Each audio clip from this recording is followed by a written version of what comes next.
Bismillahirrahmanirrahim. Ikhwas sekalian, saudara-saudariku, salat tahajud seperti kami sampaikan di pertemuan lalu adalah salat yang sangat penting. Ingat, kalau di pertemuan lalu kami sampaikan 4 keutamaan tahajud, hari ini saya tambahkan 2 dan 3 yang lain langsung dari Al-Quran. Ya, kemarin saya sampaikan 4 hal. 1, masih ingat Quran surah ke-17 ayat 79 sampai dengan 81 itu. Orang yang rajin tahajud akan mendapatkan 4 keutamaan yang tidak didapatkan oleh orang-orang yang tidak tahajud, sekalipun sholat fardunya begitu khusyuk. Di antum sholat fardu khusyuk, bagus, tapi nggak tahajud, nggak dapat 4 keutamaan itu. Ini sudah saya bahas panjang lebar di pertemuan lalu, saya hanya sebutkan cepat saja. 1, Allah akan mengangkat karir, pekerjaan atau aktivitasnya di tempat yang terbaik. Ya, jadi kalau antum misalnya pengusaha atau orang karir di kantor dan sebagainya, itu akan cenderung kemudian ditolong oleh Allah, diangkat ke tempat yang terbaik.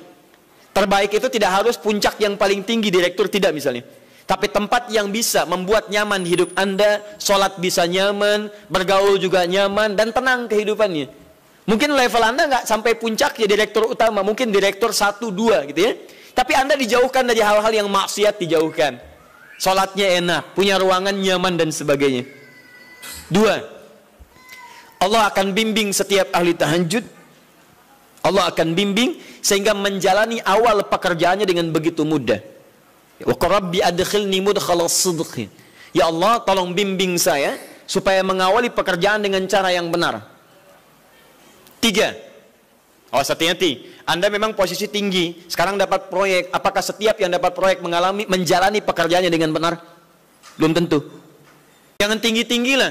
Maaf ya, apakah orang tua yang sekarang menyekolahkan anaknya ke tempat belajar menjalani awalnya dengan benar?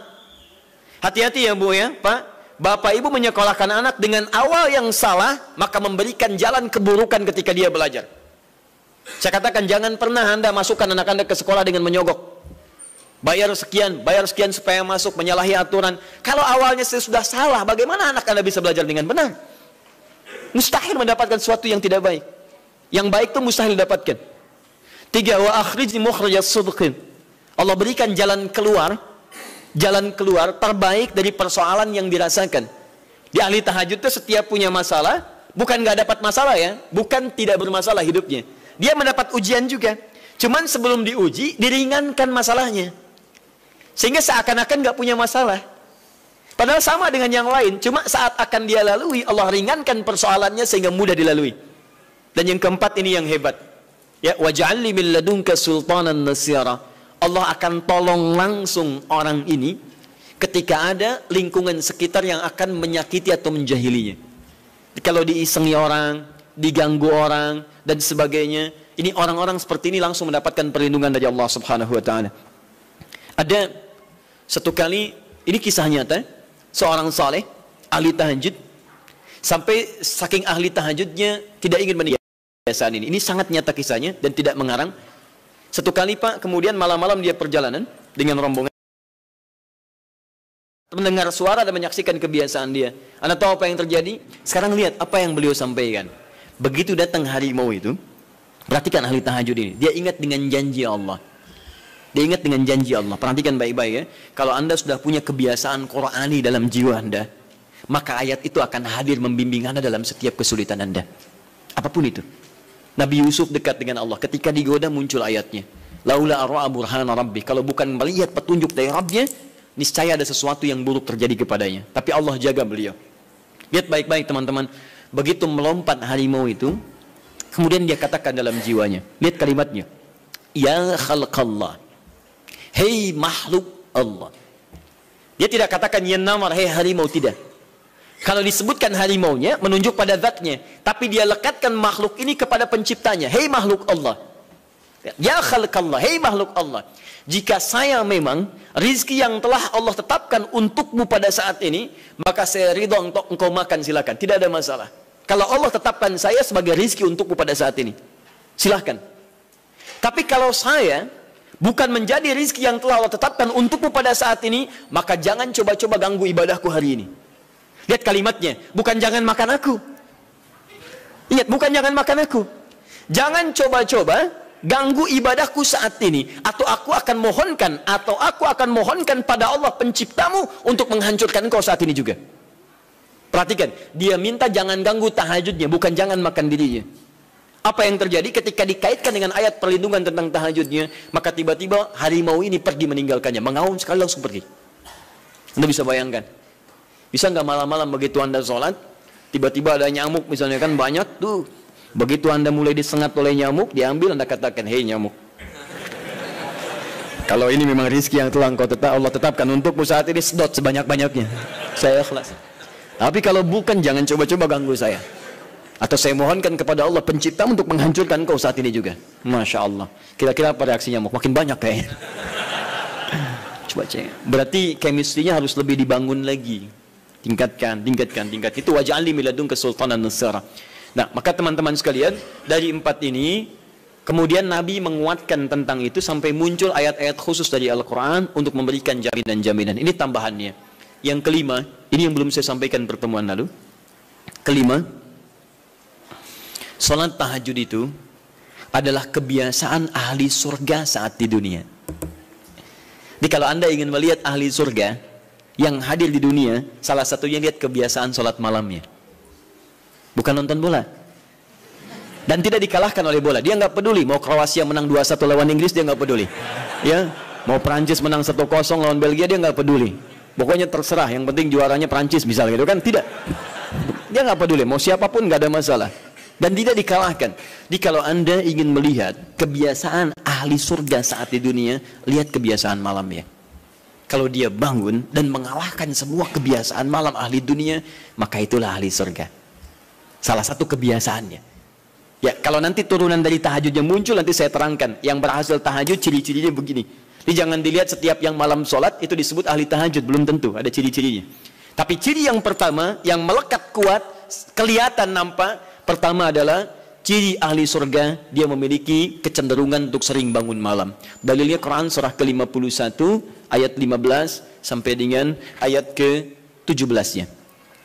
Innal muttaqina fi jannatin wa 'uyun, sungguh di antara orang takwa itu nanti akan ada yang mendapatkan hadiah taman surga.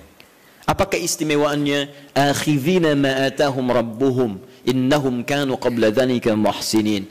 Sungguh kebiasaan mereka itu saat di surga, keutamaan surga, taman surga ini, mereka akan langsung mendapatkan semua kenikmatannya dari Allah langsung. Kalau surga lain diberikan lewildanun mukhalladun, pelayan surga. Di kalau antum ikhwan oleh bidadari surga, yang akhwat oleh pangeran-pangeran surga. Ganteng cantiknya nggak usah dibayangkan, tak terlukiskan. Ada hurun in, ada seperti mutiara, ada seperti berlian, oh, indah sekali. Dan kata Nabi, mala ainan ra'at wala udhunun sami'at wala khatara ala qalbi bashar. Ya, enggak pernah dilihat di bumi. Dia mengantarkan bi aqwabi wa abadi qawaqasin min ma'in, bawa gelas-gelas yang berleburan mutiara, emas dan sebagainya. Enggak seperti ini, enggak ada merek Akhir TV di sana nanti, ya. Semuanya indah. Tapi enggak terbayang. Tapi taman surga tidak. Allah langsung yang berikan tanpa perantara. Kun fayakun, gak usah dibayangkan, laisa kamitslihi syai', ada seketika. Tapi yang hebat, apa kebiasaan ini? Kata Al-Quran langsung, ini Allah yang mempersaksikan. Innahum kanu qabla dzalika muhsinin, mereka itu ahli ihsan saat di dunia. Ayat 17-nya, kanu qalila minal laili ma yahja'un. Mereka itu malamnya sedikit tidurnya. Jadi punya kebiasaan bangun malam. Jadi kalau Anda, ini cara memahami ayat itu begini. Cara memahami ayat seperti ini, jangan mencari orang lain. Anda sendiri yang menjadi bagian dari ayat itu. Jadi itu diinformasikan pada kita, sebagai tawaran, kita mau nggak berniaga dengan ayat itu? Mau nggak menjadi bagian dari ahli surga itu?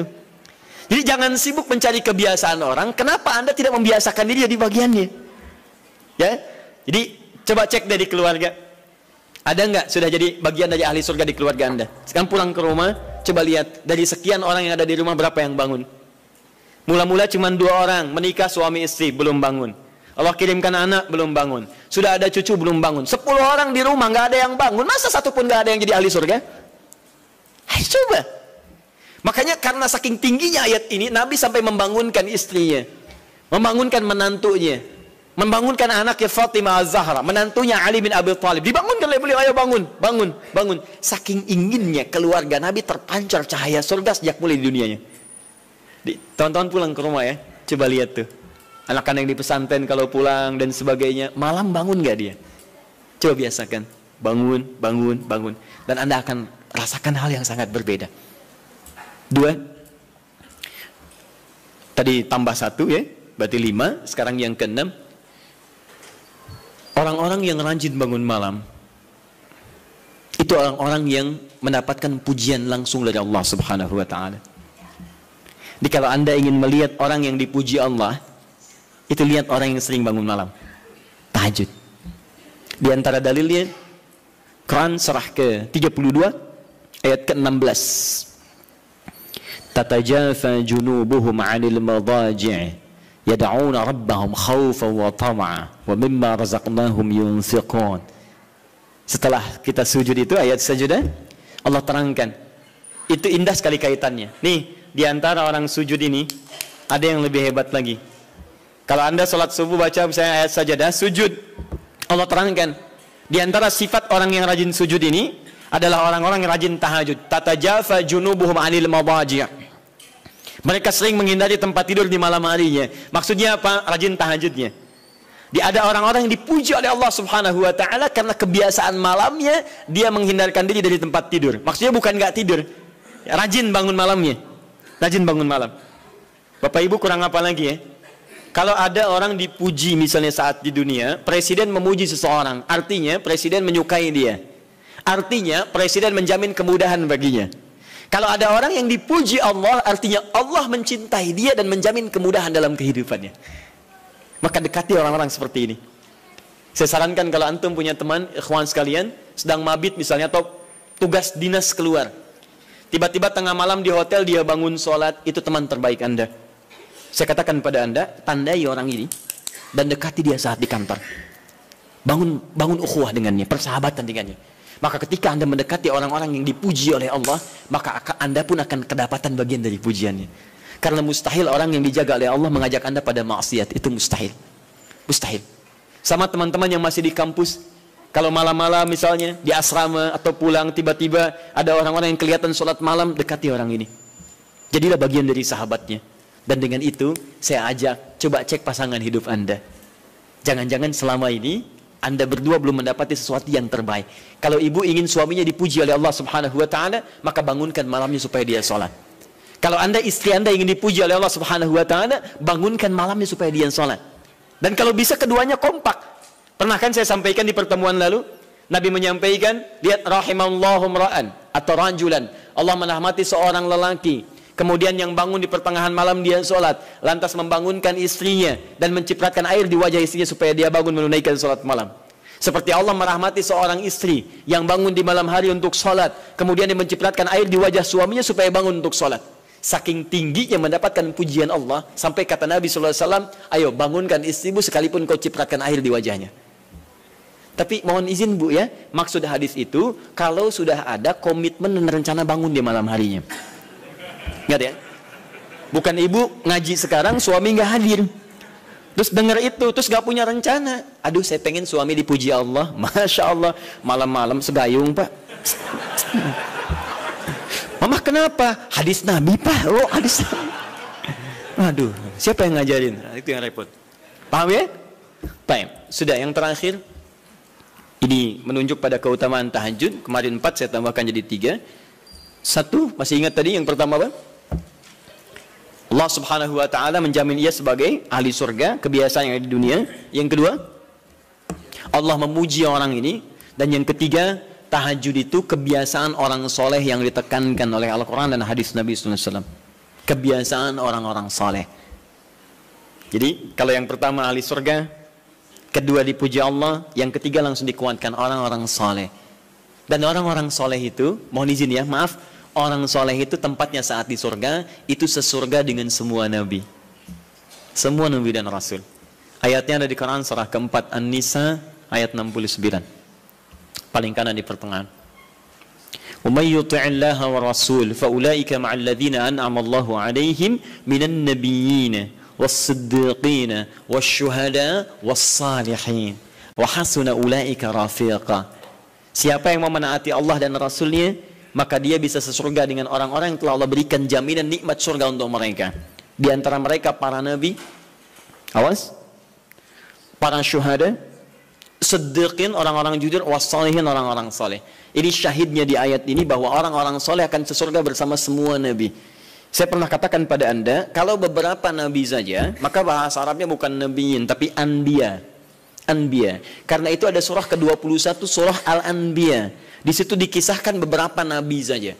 Puncaknya di Quran surah 21 ayat 83 sampai 90. Di situ ada kisah Nabi Zakaria, kisah Nabi Yunus, kisah Nabi Ayub dan sebagainya. Anda bisa baca itu, ada turunan para nabi, tapi tidak semua nabi dikisahkan. Tapi kalau Anda ingin sesurga dengan semua nabi tanpa kecuali, maka Anda kerjakan sebagai orang soleh saat di dunia, ada peluang mendapatinya. Nah, ciri orang soleh yang ditekankan itu, dia adalah orang-orang yang rajin. Ayat kedua, wa minal laili fasjud lahu wasabbih. Tapi sebagian malam cari waktu untuk banyak bersujud kepada Allah dan memperbanyak tasbih kepadanya. Di antara makna tasbih dan sujud itu adalah tahajud. Dari mana taunya tasbih dan sujud bagian dari tahajud? Itulah nanti yang akan kita bahas tentang sifat salat tahajud Nabi dalam pertemuan yang sekarang. Baik, sekarang kita mulai materi intinya. Tadi muqaddimah, ya. Baik. Bismillah.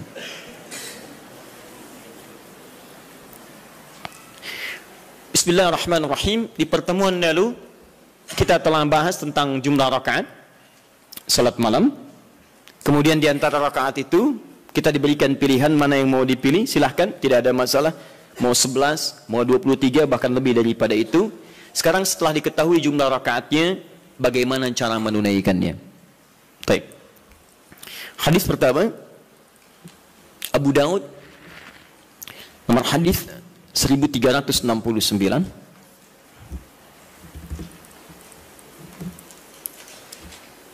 Kita ambil dua hadis dulu barangkali. Bismillah. Satu, hadis riwayat Abu Daud. Masih ingat ya? Abu Daud nama aslinya Sulaiman dari Sijistan, dikenal dengan Sulaiman As-Sijistani. Dia rawinya Ibnu Abbas radhiyallahu taala anhuma. Baik. Yang kedua, bisa diambil di Al-Bukhari.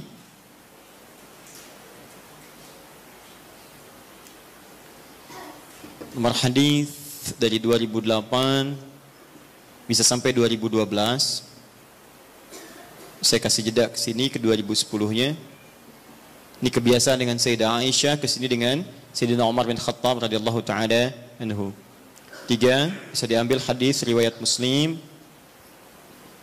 Nomor hadis 763. Kita ambil tiga dulu karena waktu kita agak terbatas hari ini.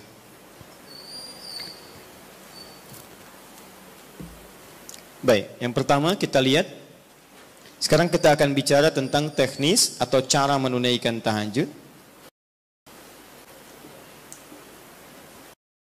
Sifat pertama, apakah tahajud ditunaikan sendirian atau bagaimana bacaan tahajud Nabi sampai dengan ke salam. Ya, kita mulai bagian pertama. Bismillahirrahmanirrahim, tentang persoalan apakah salat tahajud ditunaikan sendiri atau berjamaah. Kita ambil hadis pertama di Abu Daud nomor hadis 1369. Hadis ini telah kami kopikan tentang dari awal pembahasan dan alhamdulillah saya hakul yakin sudah dibagikan, ya. Mungkin sebagian yang datang pada kesempatan ini ada yang belum mendapatinya. Mudah-mudahan nanti kita tampilkan kembali untuk bisa dipahami dengan baik. Singkatnya adalah ketika Nabi SAW menginap di rumah istri beliau Sayyidah Maimunah, kemudian Ibnu Abbas radhiyallahu taala anhuma juga ingin menginap di rumah Sayyidah Maimunah.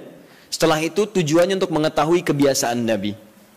Ini Bapak Ibu, maaf ya, kalau saya harus sampaikan permohonan maaf di awal, kebanyakan orang belajar hadis itu seringkali melewati muqaddimahnya, pengantar hadisnya. Hanya langsung ingin tahu poin-poinnya aja isinya seperti apa. Padahal pengantar hadis itu memberikan inspirasi pada kita membentuk karakteristik seperti orang-orang baik di masa lalu. Jadi saya sarankan kepada Anda, kalau Anda belajar hadis, kemudian ingin Anda bahas, ada dua hal penting di hadis itu. Satu sanad, dua matan. Sanad itu adalah singkatnya silsilah periwayat hadis yang meriwayatkan hadis itu sampai pada kita. Siapa yang meriwayatkan hadisnya? Pelajari kenapa dia bisa meriwayatkan hadis, apa kebiasaannya. Yang kedua matan. Matan itu isi hadisnya. Nah, sekarang lihat baik-baik ya. Ibnu Abbas ini yang meriwayatkan hadis kita ini yang sampai kepada kita. Siapa Ibnu Abbas ini? Ini masih kecil anaknya. Ya, anaknya Abbas. Abbas punya dua anak laki-laki, satu Fudail, kedua Abdullah. Abdullah ini ketika dilahirkan, suasananya lahir tumbuh di akhir-akhir kehidupan Nabi SAW. Jadi masih kecil. Nabi meninggal dunia wafat, usianya masih 13-14 tahun. Tapi ingat betul, Abdullah kecil ini diinvestasikan oleh orang tuanya untuk belajar pengetahuan dari Nabi SAW. Di Abbas ini visinya dalam, beliau itu pengusaha Pak. Pengusaha, sebelum masuk Islam itu ahli riba, rentenir pada saat itu. Bahkan riba yang dibebaskan pertama kali, ayat riba yang turun untuk membebaskan ribanya Abbas.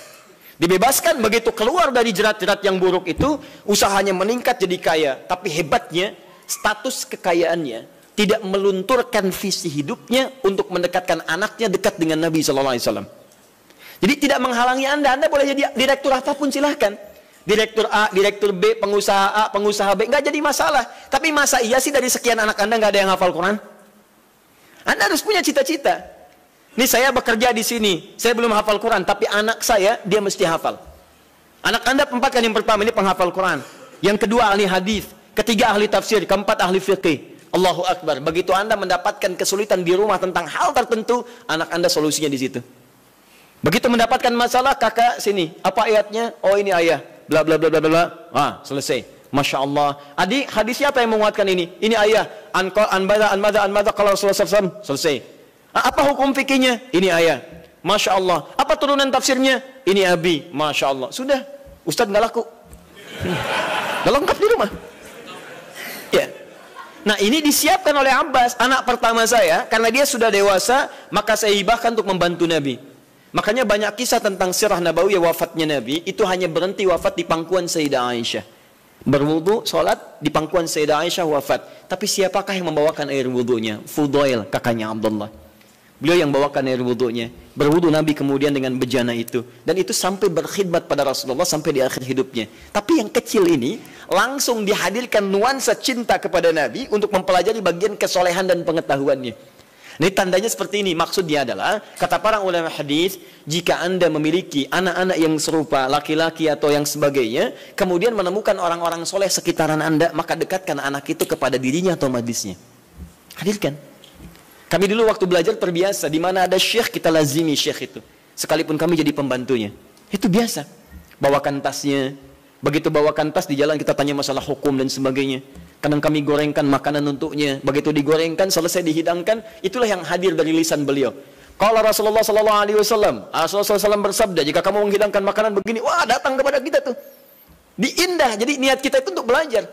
Sama, ya dulu Ja'far As-Shadiq punya pembantu. Pembantunya sampai hafal Quran. Untuk memahami akhlaknya.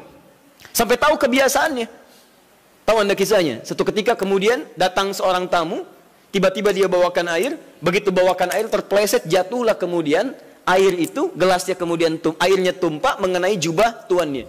Begitu terkena jubahnya, wajahnya berubah. Dia tahu, kata pembantunya, Masya Allah, ini ahli surga nih. Ahli surga itu turun ayatnya. Quran surah Ali Imran surah ketiga, ayat 133 sampai 134. Kata pembantunya, wal kadhiminal ghaidha. Ahli surga sanggup menahan marah. Kata Ja'far, saya nggak marah. Pembantunya tahu, sekarang nggak marah, tapi mungkin belum tentu memaafkan. Teruskan ayatnya, wal afina 'anin nas. Dan Allah menyukai orang-orang memberikan maaf pada orang lain. Kata Ja'far, saya maafkan.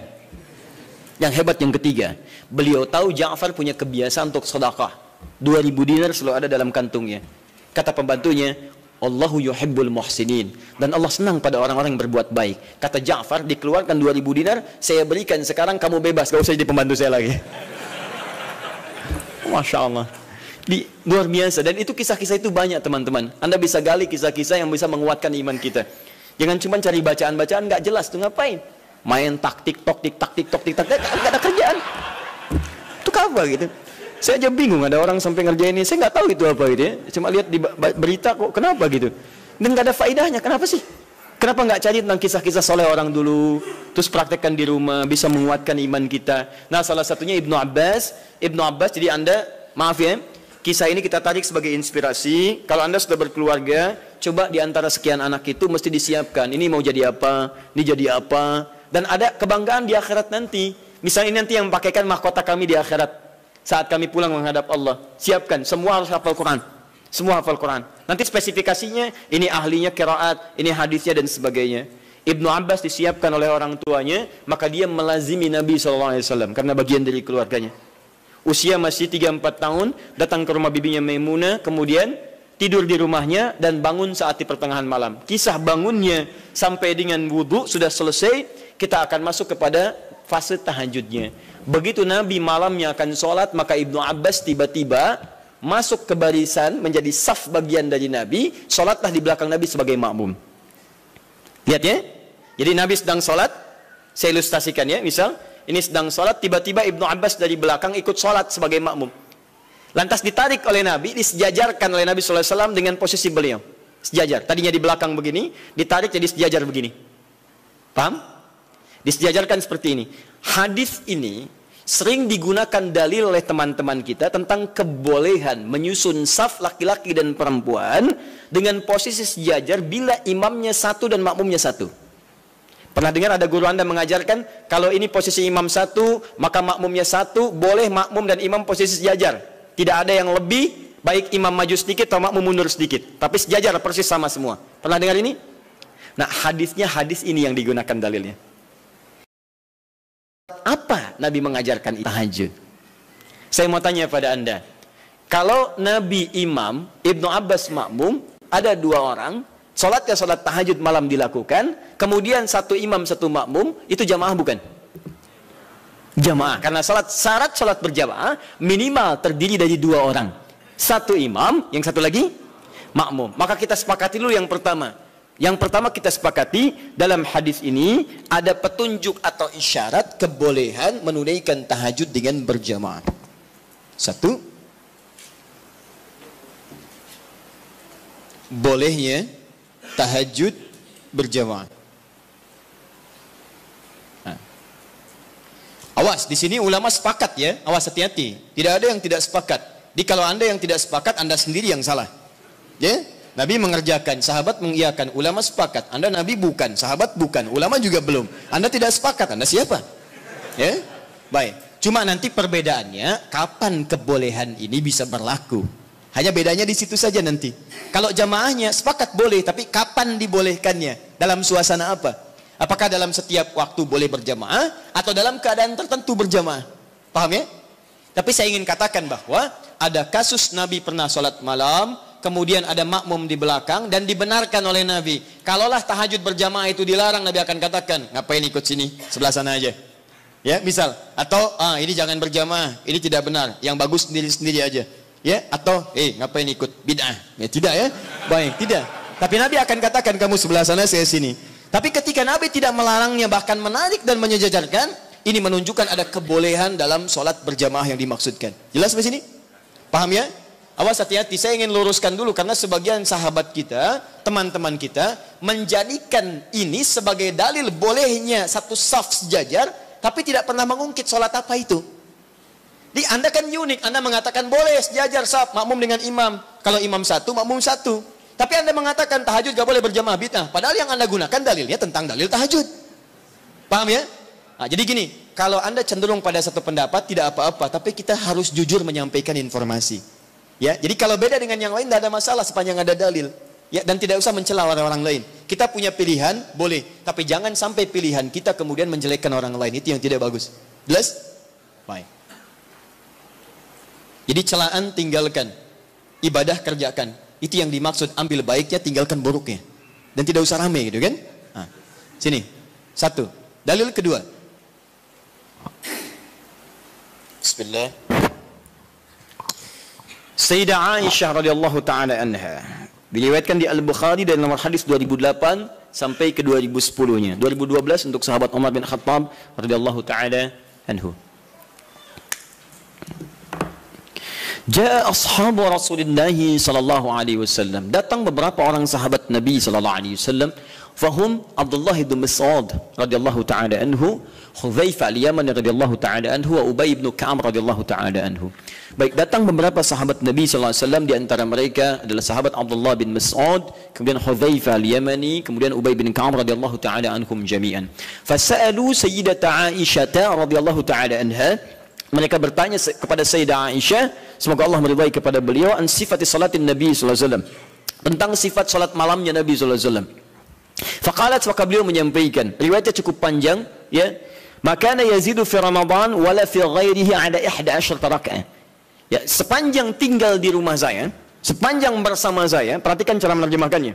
Sepanjang bersama saya perhatikan baik di Ramadan atau di luar Ramadan, beliau tidak pernah lebih dari 11 rakaat.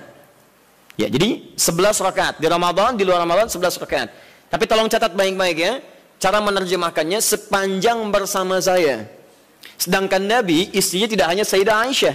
Tadi saya katakan ada Sayyidah Maimunah, ada Sayyidah Zainab dan sebagainya. Dan di tempat lain Nabi pernah 13 rakaat. Seperti saya sampaikan di tempatnya Sayyidah Maimunah, Nabi 13 rakaat.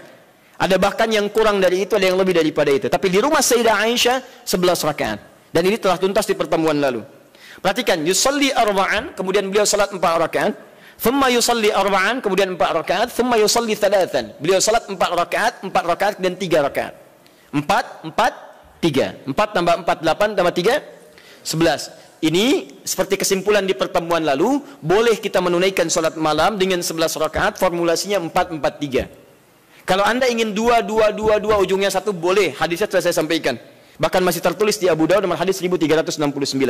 Jadi kalau 11, boleh gunakan 2, 2, 2, ujungnya 1. Atau kalau witirnya 3, kemudian 8 tambah 3. Atau 4, 4, 3. Selesai. Tapi pembahasan kita bukan di situ. Teruskan hadisnya. La tas'al an husnihinna wa tolihinna. Tapi jangan ditanyakan bagaimana panjang dan bagus bacaannya. Jangan ditanya. Maka setelah peristiwa itu, beberapa malam kemudian mereka mengikuti Nabi SAW, sholat di belakang Nabi SAW dalam kesempatan sholat malamnya. Dimulai dari Hudzaifah, dimulai dari kemudian Abdullah bin Mas'ud dan yang lainnya. Yang paling menarik, bahkan tersebut nanti di Al-Bukhari, bahkan di hadis Muslim, teman-teman sekalian, indah. Kata Hudzaifah, termasuk Abdullah bin Mas'ud, tidak ada sholat seindah sholat di belakang Nabi SAW. Tidak ada sholat seindah sholat di belakang Nabi SAW. Ini yang mereka kisahkan sholat malam. Kata Abdullah bin Mas'ud, Rasulullah SAW kemudian membaca 100 ayat Al-Baqarah pertama. Saya duga akan selesai, ternyata beliau lanjutkan. Yang paling menarik, lihat. Ketika beliau membaca ayat tasbih, maka beliau berhenti bertasbih terlebih dahulu. Ketika membaca ayat doa, maka beliau berhenti berdoa terlebih dahulu. Ketika kemudian sampai pada ayat-ayat perlindungan itu tentang berlindung dari neraka, dari azab dan sebagainya, maka beliau berhenti untuk berlindung kepada Allah dari semua keburukan itu dulu. Anda bisa bayangkan, nanti ketika masuk ke bacaan saya terangkan tentang makna ini. Tapi poinnya adalah, saya mau tanya pertama kali, 3 orang sahabat ini sholat di belakang Nabi dalam kesempatan sholat fardu atau sholat sunnah? Sunnah. Sholat sunnahnya siang atau malam? Malam. Malamnya tahajud atau bukan? Artinya boleh kemudian dalil ini bahkan tersebut di kitab yang sangat sahih, hadisnya sahih, menunjukkan kebolehan menunaikan sholat tahajud secara berjamaah. Paham? Baik. Ini dalil yang kedua. Ini dalil yang kedua. Tapi bagaimana pemahaman ulama dalam menafsirkan kebolehan ini? Karena jangan tafsirkan oleh kita sendiri, rujuk para ulama. Ibnu Majah nomor hadis 233. Innal ulama warathatul anbiya. Sungguh para ulama itu pewaris para nabi. Wa innal anbiya la yurithuna dirhaman wala dinaran walakinnahum yurithuna al-ilma. Sedangkan para nabi tidak pernah mewariskan dinar dan dirham, mereka mewariskan pengetahuan. Artinya, kalau ada ilmu yang pernah disampaikan oleh nabi, maka kita harus merujuk pada pemahaman ulama. Bagaimana mereka menafsirkannya? Paham ya? Awas, dan ulama itu luar biasa. Mereka belajar puluhan tahun. Imam Al-Bukhari itu menulis Sahih Al-Bukhari 16 tahun. Sebagian di Mekah disempurnakan di Madinah. Lalu Anda menyimpulkan dalam 16 jam. Mustahil. Ya? Nah ini dalil-dalil tadi menunjukkan kebolehan sholat berjamaah. Lantas bagaimana memahami tentang kisah-kisah tadi dalam kebolehan yang dimaksudkan? Maka ulama terbagi pada 2 pendapat utama dari sini. Dan ini yang boleh kemudian kita amalkan dalam kehidupan. 1.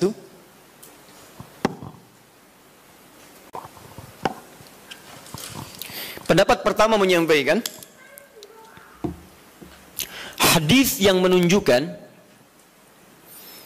dibenarkannya salat tahajud berjamaah dan memberikan hukum bolehnya berjamaah menunaikan tahajud, kata ulama yang pertama, menunjuk pada kondisi yang khusus. Jadi bukan kondisi biasa. Artinya jika kondisi ini ada, maka yang terbaik Anda tunaikan berjamaah. Tapi kalau kondisi dimaksud tidak ditemukan, maka sendirian itu lebih utama. Apa kondisinya? Satu, memberikan tuntunan atau pelajaran bagi orang yang belum terbiasa menunaikan tahajud. Belum biasa dia, ya, belum ada kebiasaan pada dirinya. Ini menunjuk pada hadisnya Ibnu Abbas radhiyallahu taala anhuma. Kan ini baru pertama kali berkunjung kan ke rumah bibinya Sayyidah Maimunah, kemudian tiba-tiba sholat di belakang Nabi, oleh Nabi ditarik, diajarkan bagaimana caranya menunaikan sholat malam, kekhusyuannya dan sebagainya. Jadi kalau Anda misalnya dalam kondisi ingin membimbing orang-orang tertentu, misal di rumah suami ingin membimbing dengan istri atau membiasakan dengan anak-anak yang belum terbiasa sholat malam, ya, tiba-tiba anak Anda beranjak misalnya jadi semakin dewasa, sudah baligh, Anda ingin bangunkan malam hari, jangan biarkan dia sendiri. Khawatirnya karena belum terbiasa, belum mengerti cara menunaikan sholat malamnya. Paham ya? Tiba-tiba Allahu Akbar, rakaatnya kencang, alhamdulillah sedang tahajud. Lama gak keluar bunyinya, lama-lama ketahuan tidur di sejadah itu kan? Nah, karena belum terbiasa. Ya, Allahu Akbar, baca surat, sudah baca surat, ruku Allahu Akbar, begitu sami Allahu liman hamidah, kedengaran dari samping, gol, ya, berubah suasana hidupnya. Salatnya ditinggalkan, kemudian langsung update status, itu kan repot juga.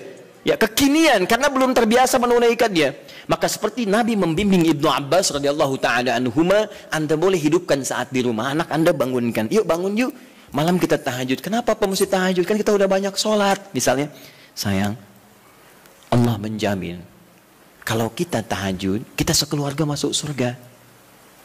Allah sudah menjamin surga kita di dunia, tapi Allah belum menjamin surga kita di akhirat.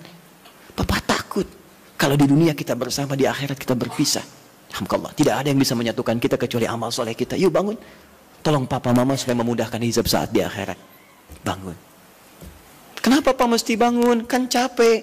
Sayang, justru ketika kamu sholat sekarang, hidup kita besok akan dimudahkan oleh Allah. Allah sudah berjanji, kalau kita bangun malam ini, maka pekerjaan kamu besok akan mudah, sekolah kamu akan mudah, pelajaran kamu akan mudah, dan seterusnya.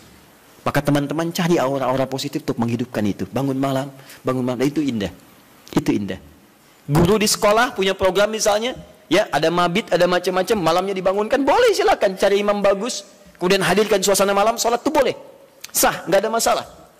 Taib. Dua, bukan dua yang bawahnya ya, dua yang masih poin satu. Jadi 1A tadi, jika ada suasana ingin membimbing kalangan tertentu atau orang-orang tertentu yang belum terbiasa menunaikan sholat malam. Dua, sudah?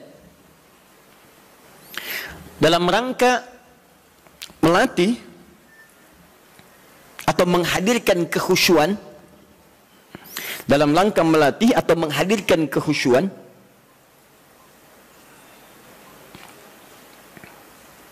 juga menyempurnakan hafalan Al-Quran. Melatih, menghadirkan kekhusyuan, juga menyempurnakan hafalan Al-Quran. Ini kebolehan ini diikat pada suasana yang kedua ini. Contohnya tadi peristiwa beberapa sahabat tadi. Ya, mereka biasa salat malam. Cuman ingin bertanya bagaimana salat malamnya Nabi. Ingin merasakan kekhusyuan tersendiri. Dimaksudnya pengalaman itu nanti bisa dibagi dengan sahabat lain ketika mengimami.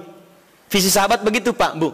Di sahabat-sahabat ini kadang ngejar Nabi supaya bisa diamalkan lagi dalam kesempatan lain. Misal Mu'adz bin Jabal itu ngejar Nabi. Bagaimana sifat salat fardunya. Begitu mendapati kebiasaan Nabi, oh Masya Allah, begitu Mu'adz salat di belakang Nabi, Allahu Akbar, salat isya'nya teman-teman sekalian, itu sampai Al-Baqarah 100 ayat. Baru kemudian selesai salam. Begitu mendapatkan pengalaman itu, Mu'adz kemudian pergi ke tempat beliau, jadi imam. Saat jadi imam, beliau imami persis sama dengan cara mengimami Nabi. Isya'nya Al-Baqarah, rakaat pertama 100 ayat.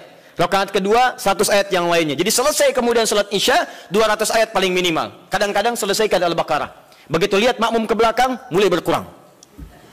Kata Mu'adz, munafik nih orang-orang, nggak mau sholat dengan saya. Karena tanda orang munafik salah satunya adalah malas menunaikan sholat isya dan sholat subuh.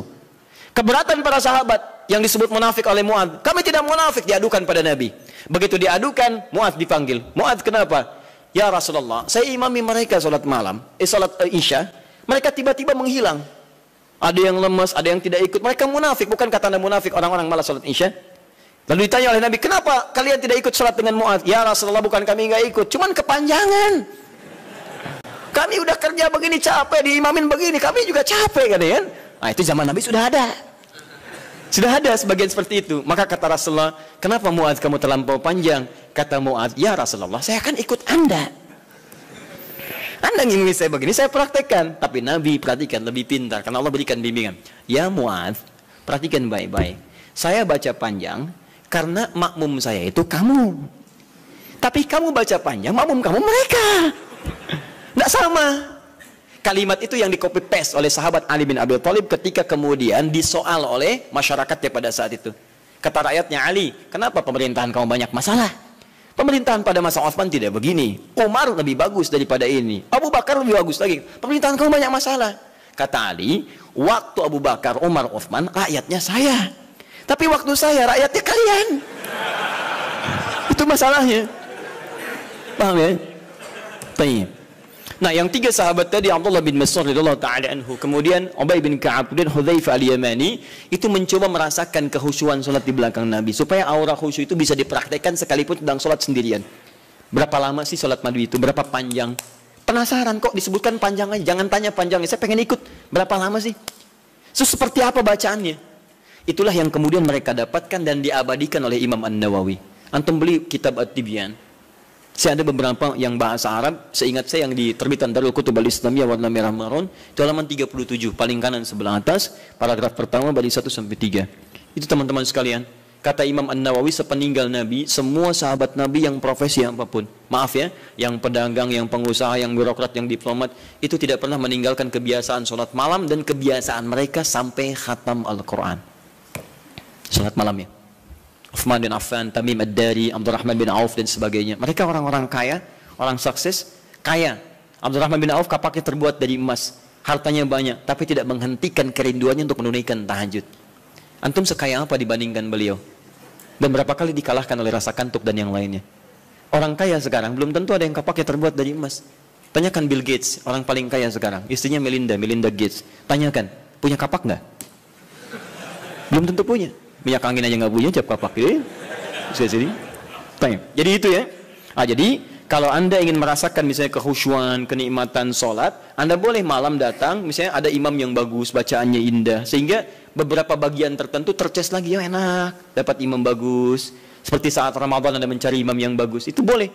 Ada kebiasaan-kebiasaan di teman-teman, terutama Masya Allah, anak-anak pesantren Hidayatullah itu.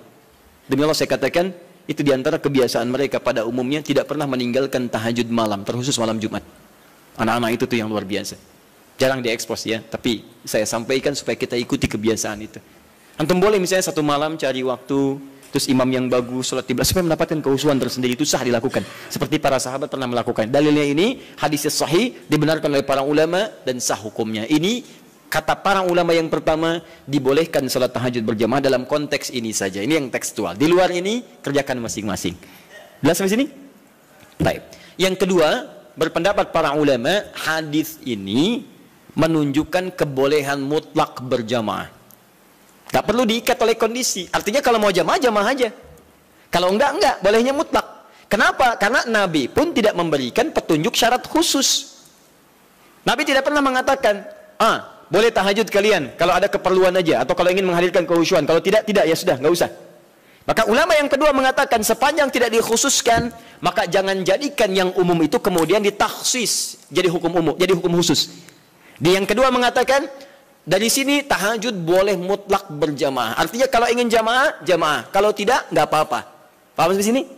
Jadi kalau yang pertama mengikat dengan dua kondisi tadi, kalau tidak ada itu nggak usah berjamaah. Kemudian yang kedua mengatakan ingin sendirian boleh, ingin berjamaah boleh, dan bolehnya boleh mutlak. Artinya kalau ingin silahkan, tidak silahkan. Suami istri bangun malam, pengen tahajud berjamaah boleh, silahkan. Pengen masing-masing, tidak ada masalah. Jelas sampai sini? Tidak harus menunggu dua kondisi ini. Kalau ingin bangun bersama-sama, bangun sholat berjamaah, sah hukumnya. Paham? Dan dua hal ini tidak ada pertentangan, masing-masing menghormati satu dengan yang lainnya, hanya menunjukkan beberapa perbedaan saja dari sudut pandang pemahaman kepada dalil. Tapi dua-duanya sepakat bahwa tahajud boleh ditunaikan secara berjamaah. Paham? Baik. Kalau sendirian boleh? Tidak ada perbedaan pendapat di situ. Jadi jangan Anda katakan, bolehkah sholat tahajud sendirian? Terdapat perbedaan pendapat ulama di situ. Anda yang beda di situ. Paham ya? Baik, satu, selesai masalah kita. Ustadz cenderung yang mana? Dua-duanya hampir sama. Apa yang mau didebatkan? Dua-duanya hampir sama. Toh mustahil orang-orang berjamaah kalau nggak ada dua keperluan itu. Silakan cek. Pada umumnya ketika berjamaah kan dua itu. Kalau imam tidak memberikan contoh cara tahajud yang benar, yang kedua ingin mendapatkan kekhusyuan dalam sholat. Hampir tidak ada yang lainnya. Silahkan cek, hampir tidak ada yang lain. Karena itu saya kira ini sedikit bersamaan, hanya beda dalam ungkapan saja. Baik ya? Baik. At-tasmiyah la yughayyirul musamma. Beda nama kadang-kadang tidak menunjukkan perbedaan dari objek yang dibicarakan. Apa bedanya gedang dengan pisang? Sama, beda. Kalau bahasa Indonesia gedang itu, bahasa Sunda pepaya, dengan pisang itu cau. Baik ya. Nah, tapi kalau di Jawa disebut gedang itu pisang. Ya, bendanya sama, menunjuk pada benda yang sama, hanya ungkapan yang berbeda.